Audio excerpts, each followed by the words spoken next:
Welcome back. So glad you're here today with us. And you're going to love it and learn something because we have a wonderful woman, Marcella Silva. She has a fresh perspective on really, what you're looking for maybe in the world of investments. And she has her real estate license. We're going to talk about land banking today. I just thought that was really interesting. So I wanted to talk to her about it. Welcome, Marcella. Thank you so much for having me, Jill. And just a quick correction, it's Marcella Silva, not Silver, in case anyone looks my name up. It's a real pleasure being here with you and your audience today, and I look forward to sharing something new with everyone. Absolutely, and thank you. All right, so I know you didn't necessarily start out like, oh, I want to be a land banker. So let me just ask you, how'd you get into this? What's your story? Absolutely. No, I appreciate that. And yeah, you're right. No one grows up wishing they could become a land banker. What the heck is land banking to begin with? So I'm originally grew up in northern New Mexico, out in the middle of nowhere, and I actually grew up watching my parents invest in land. And they did very well with that over time, helped put me through college. Went to college to become a computer nerd, software engineer. Did so well in school that I was recruited to work at Lawrence Livermore Lab in the San Francisco Bay Area. So worked for the government for a little over 10 years. And back in 2007, while I was working with them, they went through a major transition. As a result of that transition, they completely changed their benefit, including retirement. So at that time, I had an opportunity to decide, do I take my old 401k program and put it into the new 401k they were putting together, or do I do something else with it? And Jill, I vividly remember at that time sitting at my kitchen table, looking at my statement, thinking to myself, gosh, the only way this seems to go up is when I put money into it. This is ridiculous. I'm never going to be able to retire at this rate. So I knew I had to do something different. I had to take control of my future financial abundance and decided that I really wanted to own something real, not just have my money in the market that was, I don't understand it. It seems like it could go up in smoke at any moment. I mean, one little news article could send it tumbling down. So I just didn't feel secure with that. And I wanted to own something real, tangible, that I could see, touch, and that I knew would actually go up in value over time. So no big secret there. Real estate, that's created wealth for people throughout history. So I started going out and looking for real estate investment opportunities. Even got my real estate license. Not that I had planned on selling real estate. It was just kind of my nerdy brain working for me, needing to know it all. Went to seminars, read books. And along the way, I was just really wasn't feeling connected to tenants, toilets, and termites. That just didn't feel like the right thing for me. I didn't have the time, resources, or patience, to be quite honest, to deal with that. So one day, divine intervention just happened, and I went to a seminar, sat next to a lady actually, who started telling me about something called land banking. I was like, what the heck is that? They never talk about that. Well, it turns out to be the best kept secret in real estate. I mean, if you think about it, land is used for everything. It is the fundamental asset that can never be replaced, will never go out of style, and will always be needed, even during pandemics and economic downturns. So I learned all about it, knew instantly it was one of those gut feelings, let my gut lead me, and invested my very first property using my old 401k, turned into a self-directed IRA. And that was in March of 2008, Jill, right before the major downturn. So thank goodness I took all my money out of the stock market before I lost it all. And within the first year of me buying that property, the value of it more than doubled. So after seeing that, I decided to retire from being a software engineer to become a full-time land banker and share this phenomenal opportunity that honestly is quite limited, is not going to last forever, and just try to help as many people as I can along the way. And I keep buying more land as well. I've become a land addict. So I put my money where my mouth is because it's such a great opportunity. Now, let me just ask you. So, I mean, you obviously had some money to invest, but land banking, like, what is it? Absolutely. So, well, let me give you this quote. General Douglas MacArthur describes it best when he says, all a man, I'm going to add in, or woman, has to do to get rich in America is find out where people are going, get there first, buy land while it's affordable, and then wait. So for the audience out there, just imagine the area where you grew up. Imagine what it used to look like and what it looks like today. I live in the San Francisco Bay Area. That's a perfect example of a missed land banking opportunity. I live in an area where 20 years ago, I could have bought an acre of land for $500 per acre.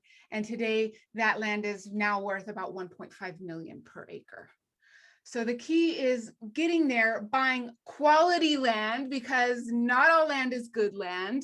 It's not just location, location, location. It's knowing what not to buy as well. Land is very risky if you don't know what you're doing. So I work with a company who's been doing this for 40 years, and we're helping people create wealth through an easy, peaceful investment that is a real asset and is always needed, land. I love that.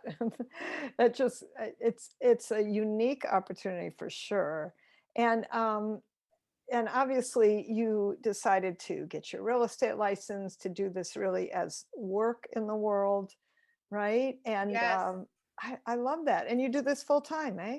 Yes, I've been doing it for 13 years now. So, I quit my job. That was a scary proposition, a great working for the government in a laboratory, benefits and everything. And I quit that to do this because I believe in it so much. And I have helped hundreds of investors and continue to do so. I'm passionate about it, and I will continue to do so until the land runs out, because it is going to run out. And about how long does someone have to wait when you say just wait?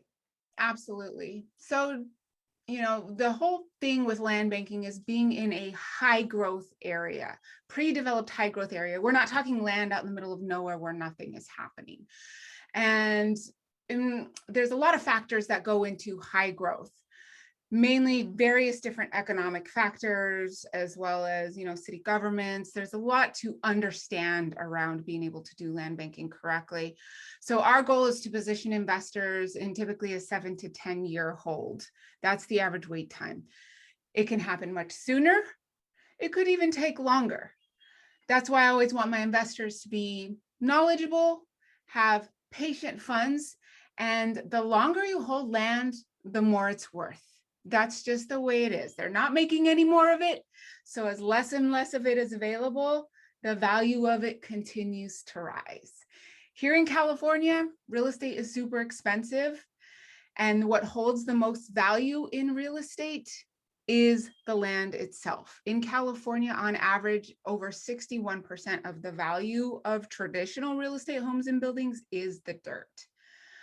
I don't want to deal with tenants, toilets, and termites personally. I would just rather own the land. I don't have to be there for it. It's working for me while I'm sleeping. So peaceful investment and no stress. That's what I'm all about. I love that. That is great. And of course, you live and work and invest, it sounds like, in one of the most expensive cities in the world. Which is another expensive city, and what are the more affordable places for land banking? Sure. So I actually don't invest in the area where I live because it's too late. Here in the Bay Area, I would have had to buy land 20, 30, 40 years ago. There's no more land left here now. And I know people who've done very well doing land banking in the Bay Area, but unfortunately that's no longer the case. We exclusively invest in a very limited area in Southern California, based off of, again, various different economic trends. Where is land available? Where is population going? Where is infrastructure being put in? And actually right now, land is a critical resource in what is being called the largest global shift of wealth that we will likely ever see in our lifetimes. And that shift is the result of climate change and sustainability on our planet and future generations. So it's really, being in integrity with my soul, knowing that I'm a part of the sustainability of the future of our beautiful earth. And not only that, but I get to own the land that's going to be needed and used to create renewable energy here on this planet. And this is also causing the largest land rush in California's history. It's really mind-blowing what's happening here. Not a lot of people know it. Everyone's going to be affected by it. And it's just, it's the opportunity to own energy real estate. Wow, that is really unique. And I look forward to talking to you even more about this, but I'm sure other people would love to know more about this too. Marcella, is there a way you can share a link or something that people can get connected to you? Absolutely. Just go to my website, dirtisgold.com, just as it sounds, dirtisgold.com. You can sign up on there to hear about our upcoming webinars so you can learn all about it and see if it's the right opportunity for you. And I'm happy to speak to anybody and see how I might be able to support them. I love that. Dirt is gold. That's a good tagline as a publicity person. It's memorable. I love it. I love it. Awesome. I was lucky to get that website. And thank you. Thank you so much for sharing today with us and for being my guest. Love what you said, and I'm sure it'll be inspiring for many. We just talked to Sharon Lecter just a bit ago. You probably know who she is, right? And I've heard the name, but I don't know exactly who she is. oh, Rich Dad, Poor Dad. Oh, yes, yes. And she's written over 26 books. So Wow. Sharon knows a lot about wealth. And so it's great hearing her and now hearing you with a very specific strategy that works. So I really appreciate that. Oh, absolutely. My pleasure, Jill. Thank you so much for having me here today. I admire you and all the work that you do out in the world, and just keep on being you and doing the great work that you do. Oh, thank you. And thank you everyone for tuning in today. So glad to have you. Keep being tuned in to your publicity and come join us for a free publicity masterclass. You go to jilllublin.com/publicity. Let's get you out there and find you in the news. We'll see you soon again. Bye, See everyone. ya, everyone. Peace and blessings.